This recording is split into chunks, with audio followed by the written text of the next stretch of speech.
Hello people of YouTube, it is I, Super Mario Zilla, or you can call me Vinny, and today we are going to take a look at the NECA Shin Godzilla.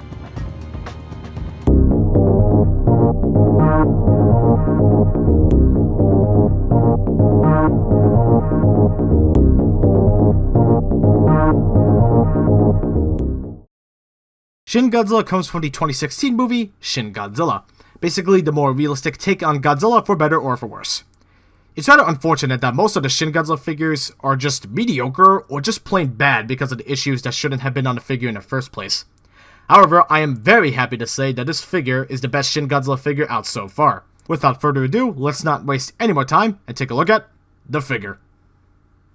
The overall look of Shin is pretty good, though at the same time it does have its flaws, most notably being the head. Shin's head looks good at some poses, but not quite all of them. When you have his head posed all the way up, he almost looks like an alligator or a crocodile. You can hide this if you're good with pics, but regardless, it still doesn't look very great to look at. Shin definitely looks best when his head is posed all the way down. Looking at the inside of the mouth, it doesn't look very good either. The membranes are grossly oversized, and as a result, it makes the inside of the mouth look too small. My eyes are just a tiny bit asymmetrical, but that's only minor and you can't really tell. The teeth also don't have the best paint either.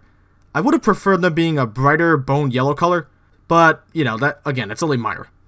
So most of the aesthetic issues come from the head. Everywhere else looks great. The red all over the body is not sloppily applied like the monster arts, and actually has red in most of the crevices and indents of the figure, which really brings out the chaotic dead nature that Shin Godzilla has.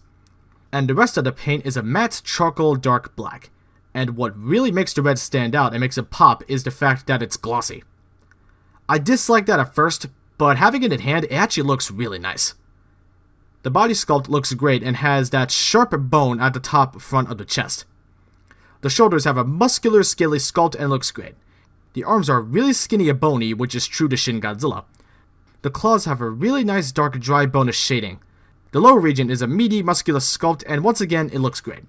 The legs have a muscular sculpt and once again, looks good. The knees have a scaly sculpt, which is true to Shin Godzilla, and it looks cool. The feet look great as well. Only issue: they are missing the extra toe. On the bright side, the toes do have the same shading as the claws have. And once again, it looks fantastic. Next, the dorsal plates. Some of them look great, but some of them don't have enough black, as you can see here.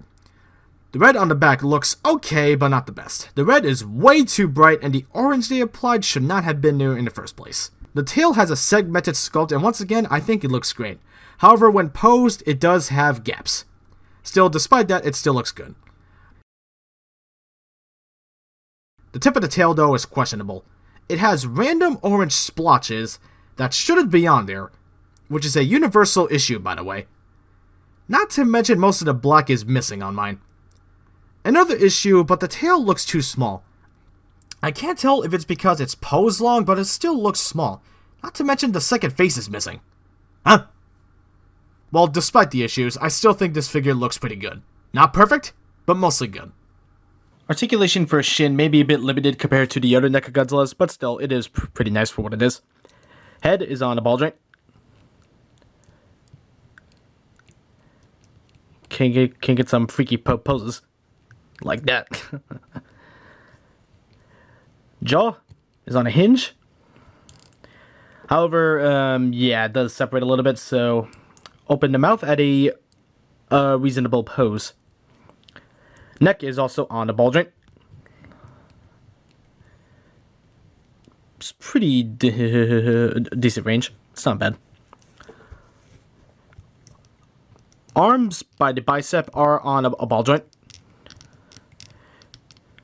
Range is not bad, but it's Shin Godzilla. He doesn't really need to do too much stuff with his arms. Because, really, is he actually going to use these in combat? I don't think so. Elbows are also... never mind. Forget what I was about to say. They're on a hinge. But at the same time, they're also connected on a swivel. Yeah. I'm not sure what's up with that. It's kind of confusing. Hands are also on a hinge, not a ball joint. Not a ball joint. Just a hinge. Waist is on a ball joint, but it's... yeah, it's a bit loose. Yeah, it's not very useful besides a swivel. You're really not going to get too much poses out of this, so yeah. Legs are on ball joints. Can move up about this far, can move back about this far. Really cannot move out to the side at all like most of the other NECA Godzillas, so be mindful of that. Legs are on a hinge. Can move up this far and back this far. And ankles on ball joints.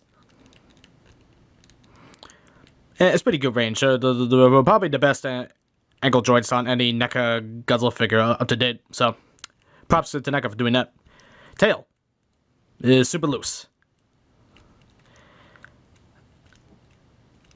Yeah, I tried to tighten the ball joints, but with like Pledge floor cleaner, but it was not working. This tail is just too heavy for front to handle. Other than that, it's connected to 1, 2, 3, 4, 5 ball joints, and the end of it is a bendy wire, I believe, but it really does not like to move, and I really don't want to move it too much because I don't want to break this figure because I like this figure a lot. So I'm just going to leave that alone and just say it only has 5 ball joints. Yeah. So, Articulation, well, at least for what you get, it is pretty sweet. So, nice job, NECA. The figure stands a bit over 6 inches. This does make him smaller than the SH counterpart, but it's still a decent size. Here he is compared to the NECA Burning Godzilla and GMK Godzilla.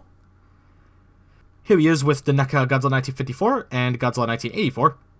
Here he is with the Bandai Vinyl Shin Godzilla and YMSF Megalon. Here he is with the SH Monstruts Super Mecha Godzilla and Gigan 2004. And finally, here he is with the NECA Godzilla 2014 and Monstruts Burning Godzilla. Overall, this figure is really good. Definitely the best Shin Godzilla figure out there so far. Yes, this figure has flaws, but for me, the positives largely outweigh the negatives. Yes, this figure could have been better because we all know NECA can do better. In fact, in some aspects, it feels like this figure just missed the mark. Regardless, if you need a Shin Godzilla for your collection, and if you can't afford the SH Monstruts, this is definitely a figure for you. I won't be afraid to give this figure an 8 out of 10. With that being said, guys and gals, thank you all so much for watching. If you like this video, leave a like, and if you want to leave your thoughts, if you're nice about it, leave a comment down below. And if you like this video and like to see more like it, you can subscribe and click the bell icon, that way you don't miss out on new videos. With that being said, I am Super Mario Zilla, and I am out. I'll see you all in the next video. Peace out.